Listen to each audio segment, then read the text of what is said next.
তো তোমাদের নাম কি এসআইআর ভোটার লিস্ট থেকে বাদ গেছিল? যদি বাদ গিয়ে থাকে তো সরকার নতুন নির্দেশ দিয়েছে, একে একে সবার রেশন কার্ড বাতিল হয়ে যাচ্ছে বা ইনঅ্যাক্টিভ দেখাচ্ছে। তো তোমাদের ফ্যামিলিতে কার কার রেশন কার্ড বাদ গেল এইভাবে তোমরা চেক করে নিতে পারো। তো চেক করার জন্য সবার প্রথমে তোমাদের ফোনের গুগলটা ওপেন করে নেবে, দিয়ে সার্চ করবে রেশন কার্ড। প্রথম যে সাইটটা আছে সেটাই ক্লিক করবে।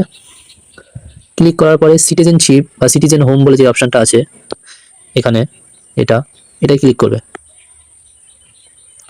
ক্লিক করার পরে ইনকোয়ারি বা অনুসন্ধান যেটা আছে এটাই ক্লিক করবে। ক্লিক করার পরে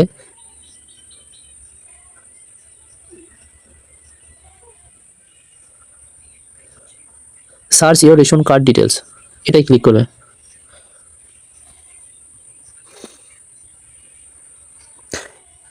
এই পেজটা ওপেন হওয়ার পরে এখানে সবার প্রথমে রেশন কার্ড কিভাবে দেখতে চাও তোমরা, রেশন কার্ড নাম্বার দিয়ে আধার কার্ড নাম্বার দিয়েও দেখা যাবে। তো রেশন কার্ডটা সিলেক্ট করার পর রেশন কার্ডের নাম্বারটা এখানে দিয়ে দেবে, ক্যাপচারটা ফিল করবে, সার্চে হাত দেবে। এখানে রেশন কার্ডে কি নাম আছে, কার আধার নাম্বার লিঙ্ক করা আছে, বাবার নাম, কোথা থেকে রেশন নেওয়া হয়, অ্যাক্টিভ আছে কিনা এখান থেকে দেখতে পারবে। খুবই সহজে এটা করতে পারবে। তো আজকের ভিডিওটা এইটুকুনি ছিল।